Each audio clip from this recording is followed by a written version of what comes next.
Hello students, कैसे हैं आप लोग। आई होप सभी स्टूडेंट बहुत अच्छे होंगे एंड आप लोग अपनी प्रिपरेशन, अपनी पढ़ाई भी बहुत अच्छे से कर रहे होंगे, राइट।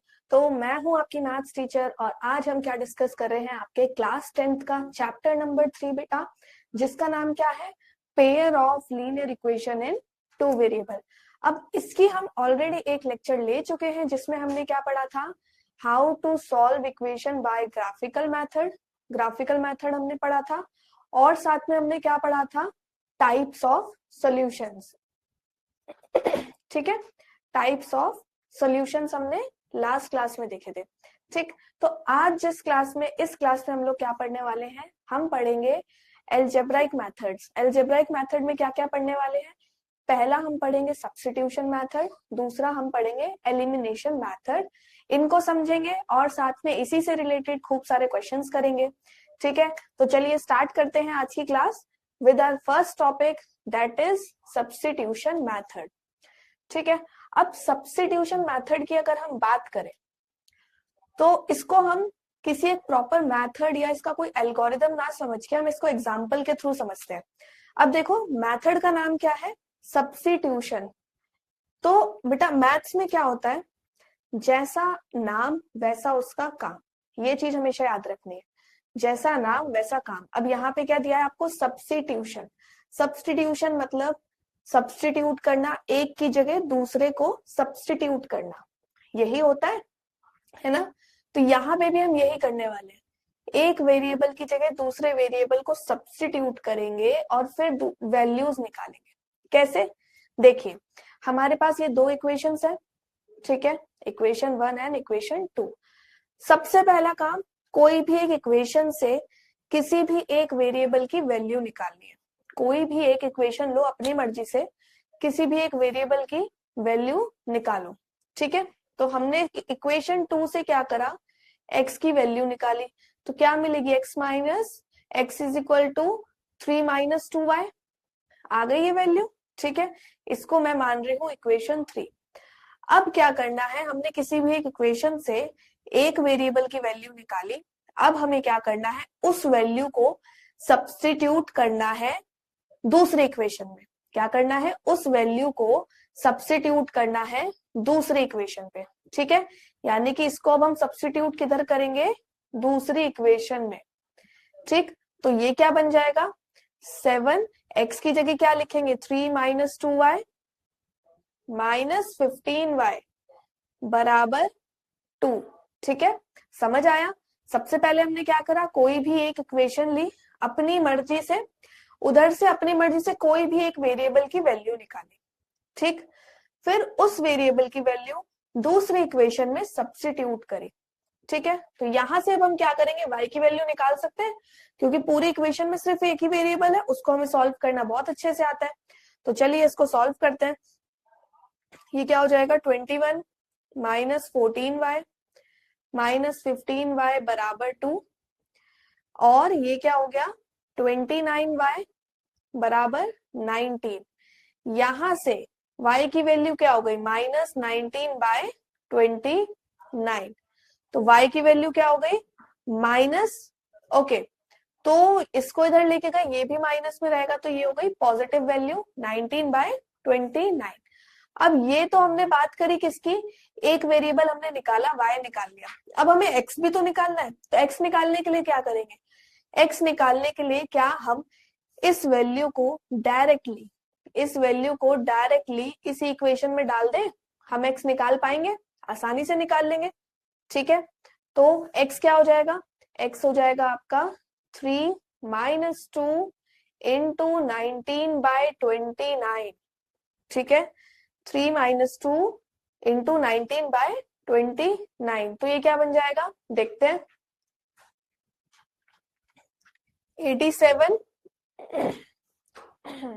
87 माइनस 38 बराबर अपॉन 29, तो ये क्या आ गया, 49/29।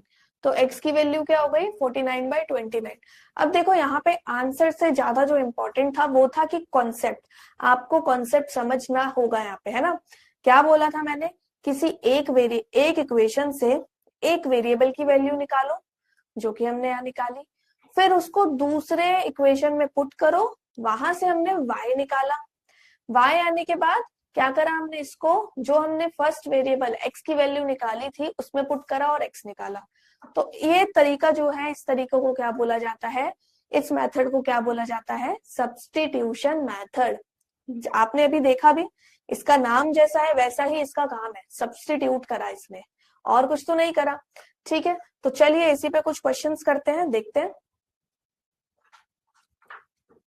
ओके, तो क्वेश्चन क्या कहता है, आपको एक वर्ड प्रॉब्लम दी गई है, वर्ड प्रॉब्लम को सॉल्व करना है। तो चलिए देखते हैं क्या है। आफ्ताब टेल हिज डॉटर, एक आफ्ताब है, उसने अपनी डॉटर से क्या बोला कि 7 ईयर अगो, यानी कि 7 साल पहले, I was 7 time as old as you were then. 7 साल पहले मैं 7 गुना था तुम्हारे, जितना तुम 7 साल पहले जितनी तुम्हारी एज थी उसके। फिर उसने क्या बोला कि 3 साल बाद, अब से 3 साल बाद मैं 3 गुना होऊंगा जितनी तुम्हारी उस 3 साल बाद एज होगी उसके। तो आपको दोनों की एज पता करनी है। ठीक है, तो कैसे करेंगे, चलिए हम पहले मान लेते हैं दोनों की एज क्या है। Let S and T be the age of Aftab and his daughter।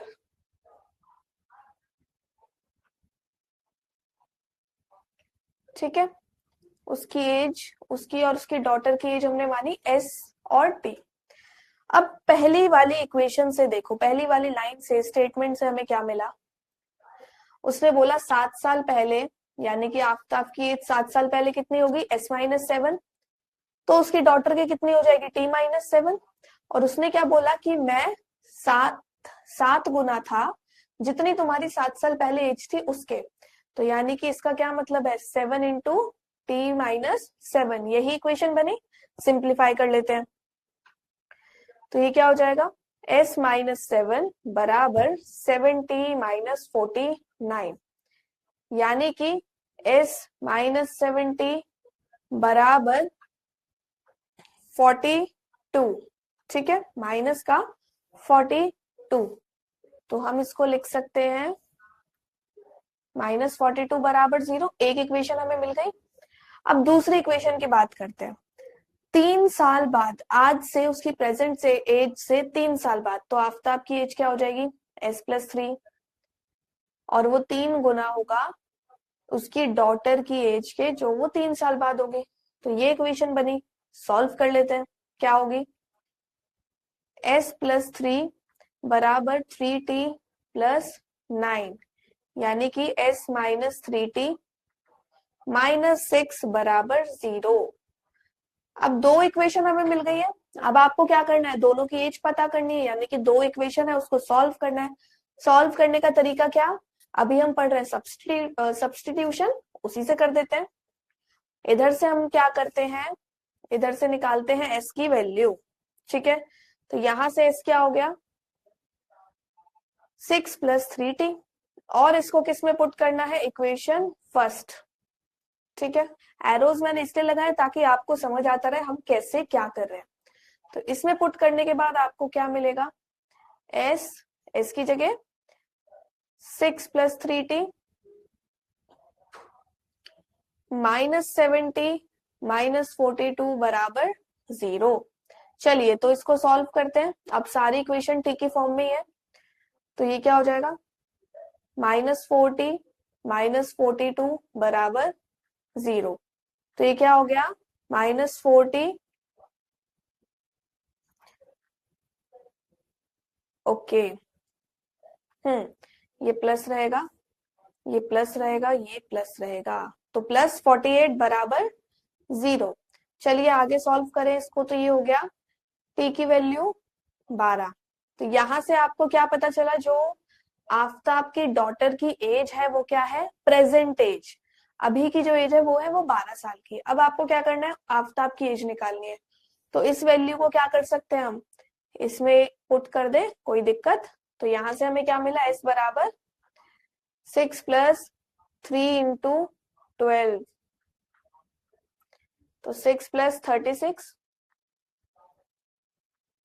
ठीक है, 42। आफ्ताब की एज कितनी होगी? 42 ईयर्स। समझ आया? ठीक है, तो मेन काम जो था वर्ड प्रॉब्लम के अंदर वो क्या है आपका?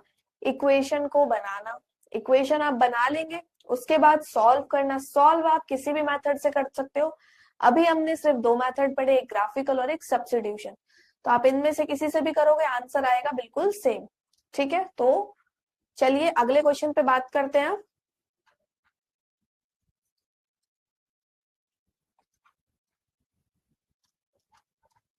ठीक है, अब एक और वर्ड प्रॉब्लम है जिसमें क्या बोला है कि in a shop the cost of 2 pencil and 3 eraser is ₹9 and cost of 4 pencil and 6 eraser is 19.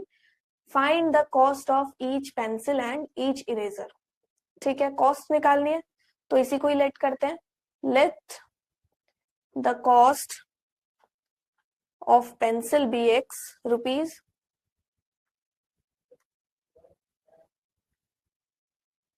ठीक है, and cost of eraser be y.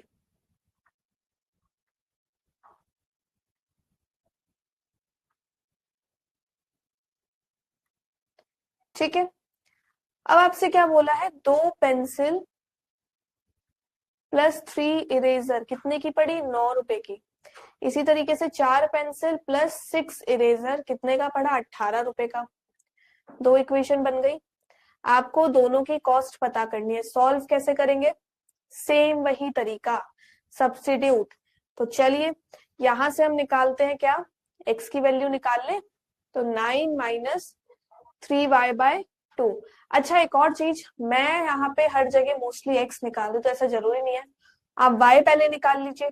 ठीक है, जो आपको इजी लगे वैल्यू निकालना वो आप अपनी कैलकुलेशन के हिसाब से निकाल सकते हो। तो ऐसा कोई रूल नहीं है कि जिस तरीके से मैंने निकाली है वैल्यू वैसे ही करनी है। हो सकता है आपका मन करे आप सेकंड इक्वेशन से x निकालें तो आप निकाल सकते हो, ऐसा कोई रूल नहीं है। ठीक है, चलिए अब इसको पुट करना है किसमें? सेकंड में। तो ये क्या हो जाएगा? 4 9 माइनस 3y/2 प्लस 6y बराबर 18। तो ये क्या हो गया? 2 से 2 cancel, 18 minus 6y plus 6y बराबर 18। अब देखो यहाँ पे y वेरिएबल जो है वो तो कैंसिल हो गया, दोनों तरफ ही 18 आ रहा है। तो इसका क्या मतलब होगा? इसका मतलब है हम x और y की कोई स्पेसिफिक वैल्यू नहीं निकाल सकते हैं। स्पेसिफिक वैल्यू नहीं निकाल सकते मतलब इसका कोई एक यूनिक सॉल्यूशन नहीं होगा। ठीक है, no specific value, no specific value यानी कि no unique solution. Unique solution नहीं है तो कैसा सॉल्यूशन होगा? इसके इनफाइनाइटली मेनी सॉल्यूशन हो सकते हैं। No unique solution, therefore infinitely many solution।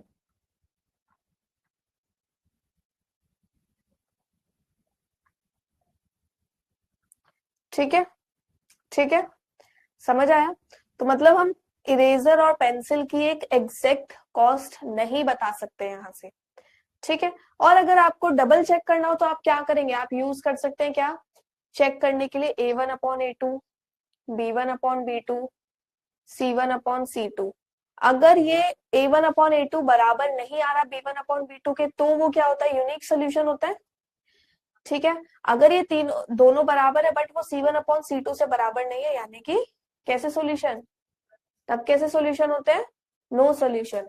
और अगर इस तरीके से आए तो इनफाइनाइटली मैनी सॉल्यूशन। तो यहाँ पे ये वाली कंडीशन सेटिस्फाई हो रही होगी, इसीलिए इसके इनफाइनाइटली मैनी सॉल्यूशंस होंगे। ठीक है, चलिए आगे चलते हैं।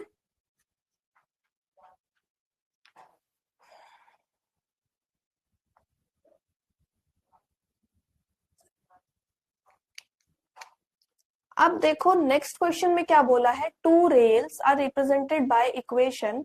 दो इक्वेशंस दी है, कौन कौन सी? x प्लस 2y माइनस 4 बराबर 0, 2x प्लस 4y माइनस 12 बराबर 0।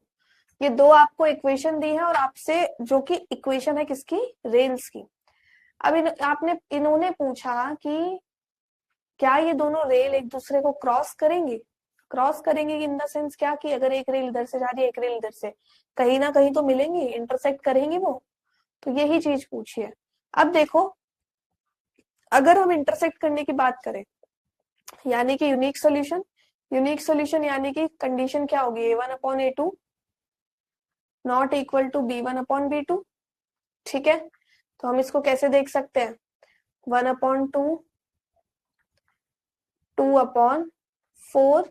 ठीक है, तो यहाँ पे इसको क्या कर सकते हैं हम ऐसे लिखते हैं, a1/a2 आपका क्या है, a1/a2 आपका क्या आ रहा है 1/2, b1/b2 क्या आ रहा है 2/4, यानी कि अगेन 1/2, c1/c2 क्या आएगा -4/-12, यानी कि 1/3। तो यहां से हमें क्या मिला, a1/a2 बराबर b1/b2 but not equal to c1/c2। तो इससे क्या मतलब है, इसके नो सॉल्यूशन है। ठीक है, एक तरीका तो ये है। तो यहां से तो क्या आंसर मिला हमें, कि ये रेल एक दूसरे को क्रॉस नहीं करेंगी। ठीक है, चलिए अब इसको दूसरे तरीके से भी समझते हैं, जो आपको पता होना चाहिए कि अगर आप इक्वेशन सपोज सॉल्व कर रहे हो, तो अगर ऐसी सिचुएशन आ जाए तो क्या होगा। मतलब चलिए सब्स्टिट्यूशन मेथड लगाइए, x की वैल्यू हमने लिखी 4 - 2y। ठीक है, इसमें पुट करो, तो इसमें पुट करने के बाद हमें क्या मिला, 2 × 4 - 2y प्लस 4y - 12 बराबर 0। ठीक है, चलिए आगे सॉल्व करते हैं इसको। ये क्या आएगा, 8 - 4y प्लस 4y - 12 बराबर 0। ये कैंसिल हो गया। ठीक है, ये आएगा -4 बराबर 0। तो क्या कभी भी -4 और -0 बराबर हो सकते हैं, -4 और 0 बराबर हो सकते हैं? नहीं हो सकते। ऐसी सिचुएशन तो कभी नहीं पॉसिबल हो सकती। ठीक है, अगर ऐसी आ रही है तो इसका क्या मतलब है, नो सॉल्यूशन। ठीक है, इस टाइप की सिचुएशन अगर आती है जिसमें दो अलग अलग वैल्यूज एक दूसरे के बराबर है, तो मतलब क्या है, नो सॉल्यूशन। तो यानी कि rail do not cross each other.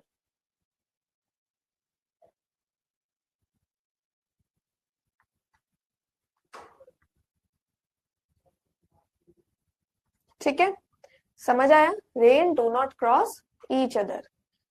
चलिए, अभी तक हमने बात करी किसकी, सब्स्टिट्यूशन मेथड की, है ना। अब मैंने बोला था हम दो मेथड पढ़ने वाले, एक सब्स्टिट्यूशन था जो हमने समझ लिया। अब आता है कौन सा, एलिमिनेशन मेथड।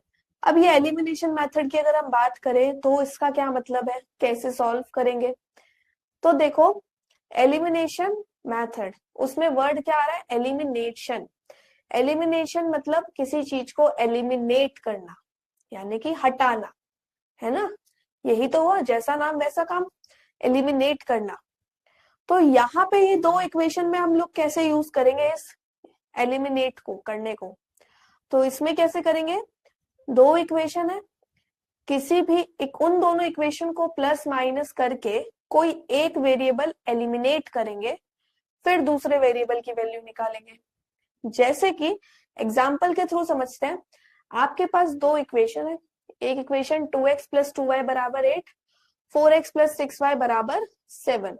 ठीक है, अब देखो फर्स्ट इक्वेशन जो है उसमें है 2x, नीचे है 4x।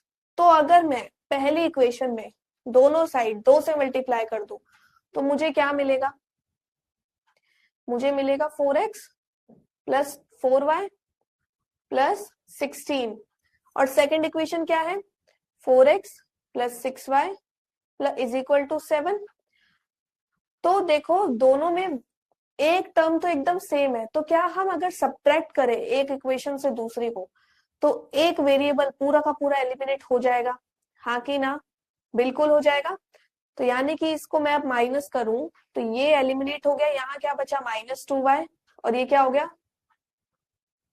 9, यही आएगा। ठीक है, तो यहां से हम y की वैल्यू क्या निकाल सकते हैं, -9/2, यही निकाल पाएंगे। एलिमिनेट करा, एक वेरिएबल की वैल्यू निकाली। अब हम क्या करेंगे, दूसरे वेरिएबल की वैल्यू निकालनी है, तो उसके लिए क्या करेंगे, उस y की वैल्यू को किसी भी एक इक्वेशन में आप पुट करो तो आपको x की वैल्यू मिलेगी, जो कि सब्स्टिट्यूशन होता है। कर देते हैं, चलिए y की वैल्यू हम इसी में पुट करते हैं।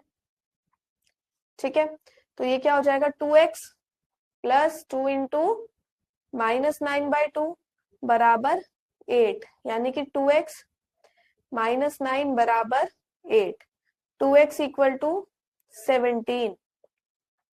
तो x की वैल्यू क्या हो गई, 17/2।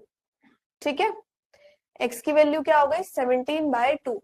तो एलिमिनेशन मेथड का समझ आया, मतलब क्या था कि इक्वेशंस को जोड़ के घटा के कुछ ऐसा करना है। ठीक है, अगर कहीं नीड पड़ रही है मल्टीप्लाई करने की किसी इक्वेशन में, तो ऐसे करके हम एक वेरिएबल को एलिमिनेट करें, फिर दूसरे वेरिएबल की वैल्यू निकालें, और जो हमने दूसरे वेरिएबल की वैल्यू निकाल ली, जैसे कि यहाँ पे y की निकाली है, तो उसकी वैल्यू किसी भी एक इक्वेशन में पुट करके आप x की वैल्यू निकाल सकते हैं। ठीक है, समझ आया? चलिए आगे चलते हैं।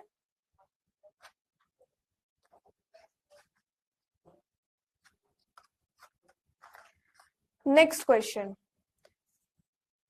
अब आती है बारी वर्ड प्रॉब्लम की। वर्ड प्रॉब्लम बहुत इंपॉर्टेंट है इस चैप्टर में, तो उसको स्किप नहीं करना पहले। ठीक है, चलिए देखते हैं इसमें क्या बोला है। Sum of a 2-digit number and number obtained by reversing the digit is 66। 2 digit के नंबर की बात करिए। ठीक है, जैसे कि मेरे पास नंबर है 2, 3। ठीक है, तो इनके डिजिट्स का सम की बात हो रही है, यानी कि 2 + 3 की बात हो रही है। ठीक है, 2 + 3 नहीं, मतलब इस तरीके से हो रही है। आप 23 को आप कैसे लिख सकते हो, 20 + 3। ठीक है, यानी कि 2 इंटू 10 + 3, इस तरीके से लिखेंगे। तो 2 डिजिट को हम इसी तरीके से ब्रेक करेंगे।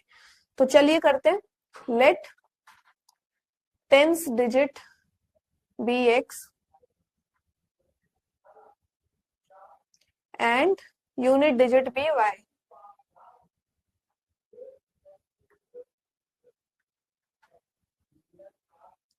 ठीक है, 10th डिजिट x है, यूनिट डिजिट है आपकी y। तो नंबर कैसे लिखा जाएगा, नंबर इज क्या हो जाएगा, 10x + y। ठीक है, नंबर ऐसा हो जाएगा। और इसका रिवर्स क्या होगा, अगर हम नंबर रिवर्स करते हैं, नंबर ऑन रिवर्सिंग डिजिट्स,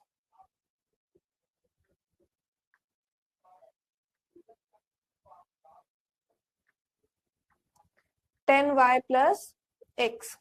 ठीक है, अब क्वेश्चन के अकॉर्डिंग आपको क्या बोला है, इनका सम किसके बराबर है, यानी कि 10x + y + 10y + x बराबर 66, यानी कि 11x + 11y बराबर 66, x + y बराबर 6। एक इक्वेशन हमें मिल गई। ठीक है, चलिए अब आगे क्या बोला है, if the digit of number differ by 2। अगर दोनों नंबर के बीच का जो डिफरेंस आ रहा है वो 2 है, यानी कि दूसरी इक्वेशन, तो कितने नंबर, पहले तो वो नंबर हमें पता करना है, नंबर कौन सा है। ठीक है, तो 2 इक्वेशन आ गई। मैंने बोला था हम एलिमिनेशन से कर रहे हैं, तो देखो अब हमारे पास क्या क्या इक्वेशन है। एक है x + y बराबर 6, एक x - y बराबर 2। अब यहाँ पे देखो, अगर हम इन दोनों इक्वेशन को प्लस करें तो y कैंसिल हो सकता है आसानी से, है ना। तो दोनों को प्लस कर देते हैं।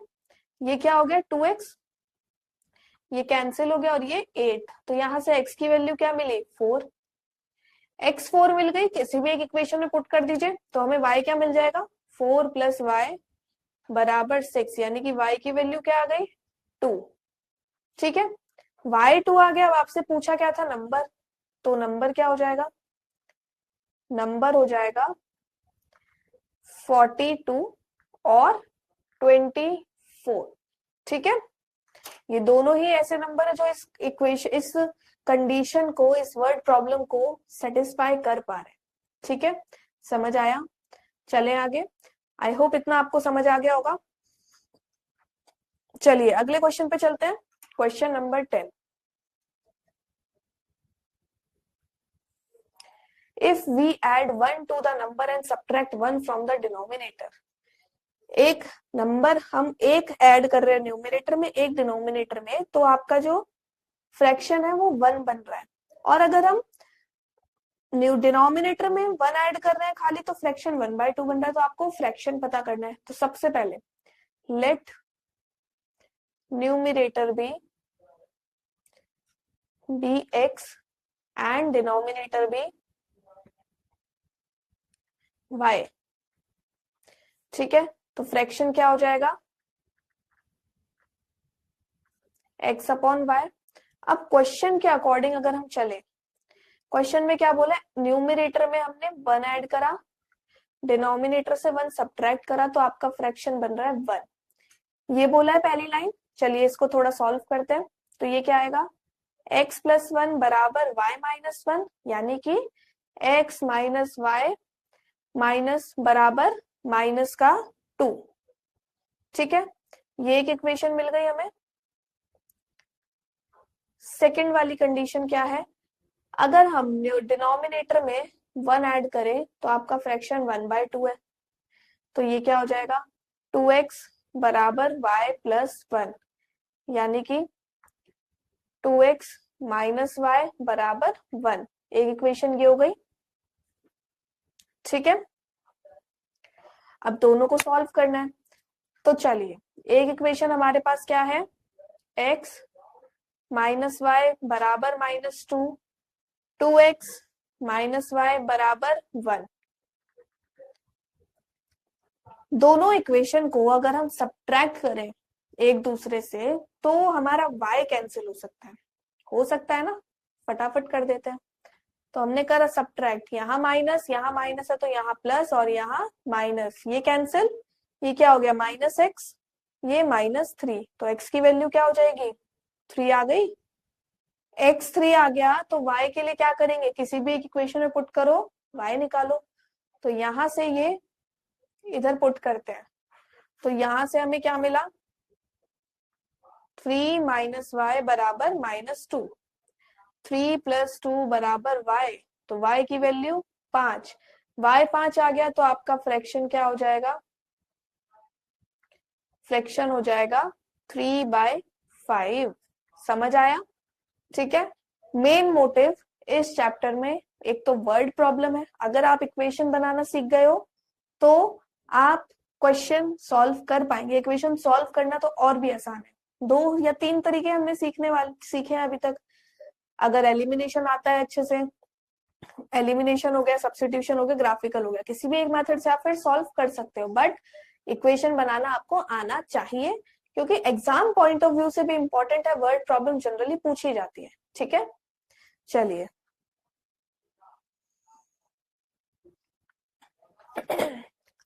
अब ये क्वेश्चन है आपके पास, for which value of lambda do the pair of equation lambda x plus y plus x square. ठीक है, लैम्डा एक्स प्लस वाई बराबर lambda square x plus lambda y बराबर 1। क्या बोला है, नो सॉल्यूशन। अब नो सॉल्यूशन की अगर हम बात करते हैं, ठीक है, नो सॉल्यूशन कंडीशन क्या होती है, नो सॉल्यूशन की, नो सॉल्यूशन की कंडीशन होती है कि a1 अपॉन a2 बराबर b1 upon b2 but not equal to c1 upon c2। ये कंडीशन होती है। a1 क्या है यहाँ पे, लैम्डा, लैम्डा अपॉन 1 बराबर 1 upon lambda not equal to lambda square upon 1। तो अगर हम ये दोनों इक्वेशन को सॉल्व करें तो लैम्डा स्क्वायर वैल्यू 1 के बराबर आ रही है। ठीक है, 1 के बराबर आ रही है, यानी कि लैम्डा की वैल्यू यहाँ से क्या आ गई, +-1। ठीक है, यहाँ तो ये सेटिस्फाई हो जाएगा। अब आपको सेटिस्फाई क्या करना है, इधर सेटिस्फाई करना है। तो इस बार ले लीजिए 1 upon lambda not equal to lambda square upon 1, यानी कि लैम्डा क्यूब की वैल्यू बराबर नहीं आनी चाहिए 1 के। तो चलिए चेक करते हैं कहाँ पे लैम्डा की वैल्यू, लैम्डा क्यूब 1 नहीं आ रहा। अगर हम लैम्डा को 1 रखें तो 1 का क्यूब 1 नॉट इक्वल टू 1, ऐसा गलत है। ठीक है, तो ये तो बिल्कुल ये सेटिस्फाई नहीं कर रही है। अब रखो -1, -1 का क्यूब नॉट इक्वल टू 1, यानी कि -1 बराबर नहीं है 1 के। तो यहां से हमें क्या मिला, आपका सॉल्यूशन लैम्डा इक्वल टू -1, यानी कि जब लैम्डा की वैल्यू -1 होगी तब हमें हमेशा यहाँ पे नो सॉल्यूशन मिलेगा। अब आप चेक भी कर लीजिए, यहाँ -1 रखा, ठीक है, रफ में देखें अगर -1/1 बराबर 1/-1, ये बराबर है, और यहाँ पे ये नॉट इक्वल टू -1/1, मतलब 1/1 सेटिस्फाई नहीं कर रहा है, सेटिस्फाई कर रहा है प्रॉपरली, तो नो सॉल्यूशन हो गया, यानी कि लेमडा की वैल्यू जब -1 होगी तो हमें नो सॉल्यूशन मिलेगा। इसी तरीके से क्या है, इनफाइनाइटली मेनी सॉल्यूशन। अब इनफाइनाइटली मेनी सॉल्यूशन की बात करते हैं, चलिए इनफाइनाइटली मेनी सॉल्यूशन।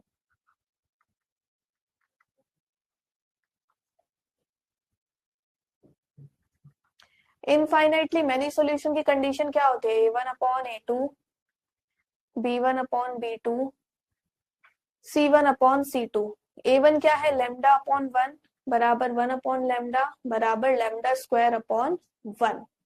ठीक है, अब वही चीज इसको हम सॉल्व कर ले, अगर λ² इक्वल टू 1 मिल रहा है, लैम्डा की वैल्यू +-1 है, इनको सॉल्व करते हैं तो λ³ बराबर 1। ठीक है, जब हम लैम्डा की वैल्यू -1 रखते हैं तो ये क्या मिल रहा है, -1 का क्यूब यानी कि -1, तो वो तो बराबर नहीं है, तो ये तो नहीं हो सकती इसकी वैल्यू जब हमें इनफाइनाइटली मैनी सोल्यूशन चाहिए। अब दूसरी वैल्यू चेक करो, लैम्डा इक्वल टू 1, तो 1 का क्यूब 1 बराबर 1, तो यानी कि लैम्डा इक्वल टू 1 जब होगा तब उन दोनों इक्वेशन के कितने सॉल्यूशन होंगे, इनफाइनाइटली मैनी सॉल्यूशन। ठीक है, इसी तरीके से लास्ट क्या है, यूनिक सॉल्यूशन की बात करें। अब यूनिक सॉल्यूशन तो बहुत इजी है पता करना, क्यों, देखिए यूनिक सॉल्यूशन, यूनिक सॉल्यूशन क्या होता है, a1/a2 not equal to b1/b2। देखो λ/1 बराबर नॉट इक्वल टू 1/λ होना चाहिए, तो जब लैम्डा की वैल्यू +1 हो या -1 हो, कुछ भी रखोगे तो ये बराबर आएगा। तो यूनिक सॉल्यूशन कब होगा, जब लैम्डा की वैल्यू +-1 नहीं होगी, तो हमें क्या मिलेगा, यूनिक सॉल्यूशन, क्योंकि इन्हीं पे ही हमें इक्वल मिल रहा है, इनके अलावा इक्वल नहीं मिलेगा। ठीक है, समझ आया। चलिए अगले क्वेश्चन पे चलते हैं।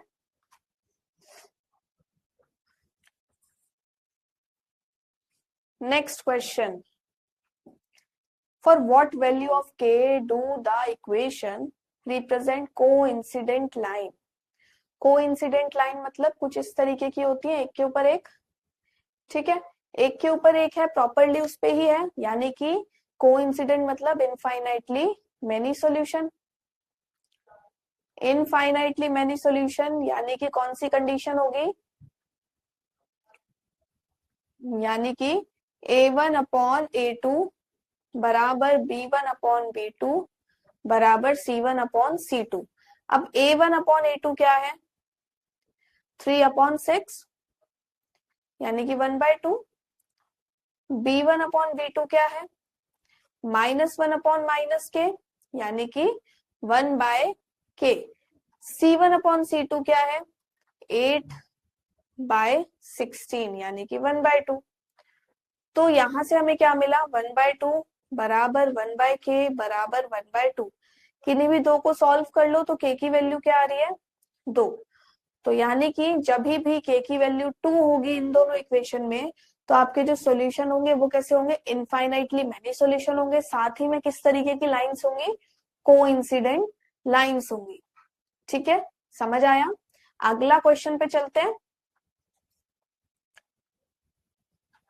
अब देखो अगला क्वेश्चन क्या कहता है, how many maximum solutions are possible to the linear equation in 2 variable. Maximum कितने सॉल्यूशन पॉसिबल है अगर 2 वेरिएबल है एक लीनियर इक्वेशन के, तो देखो यहाँ पे इनफाइनाइटली मेनी सॉल्यूशन पॉसिबल है, क्यों? आप x की इनफाइनाइट वैल्यूज रख सकते हो, y की भी इसी तरीके से इनफाइनाइट वैल्यू पुट कर सकते हो जो इस पूरी इक्वेशन को सेटिस्फाई कर सकती है। तो आंसर क्या हो गया? Infinite many solution. ठीक है, चलिए, तो ये तो थे आज के इस लेक्चर के कुछ टॉपिक्स, इंपॉर्टेंट टॉपिक्स बेटा। एलिमिनेशन मेथड, सब्स्टिट्यूशन मेथड जो इंपॉर्टेंट है, क्वेश्चन सॉल्व करने में हेल्प आपको बहुत ज्यादा करने वाले। अब जो हम नेक्स्ट वीडियो में पढ़ने वाले, नेक्स्ट लेक्चर में पढ़ेंगे, वो होंगे important questions, important questions for आप जैक बोर्ड। ठीक है, जैक बोर्ड से रिलेटेड इंपॉर्टेंट जो क्वेश्चंस आपके आते हैं वो डिस्कस करने वाले हैं, तो उसको मिस नहीं करना है। एंड साथ के साथ क्या करना है, जितना हमने पढ़ लिया उसको रिवाइज करके आना है, ताकि आपको चीजें और अच्छे से क्लियर होती जाए जब हम क्वेश्चंस करें। ठीक है, तो फिर आज की क्लास करते हैं यहीं पे एंड, मिलते हैं नेक्स्ट क्लास में। एंड अगर कोई भी इंपॉर्टेंट आप लोग प्रैक्टिस कर रहे हो, आप लोग रिवाइज कर रहे हो, कोई डाउट है, तो डाउट अगर आपका आता है तो आप क्या कर सकते हो, हमारा फिलो आप इंस्टॉल कर सकते हैं एंड 60 सेकंड के अंदर ट्यूटर से कनेक्ट होके अपने डाउट को क्लियर कर सकते हो। ठीक है, बाकी पढ़ते रहिए, अच्छे से प्रैक्टिस करते रहिए। मिलते हैं नेक्स्ट क्लास में, तो तब तक के लिए thank you everyone and have a nice day, bye bye.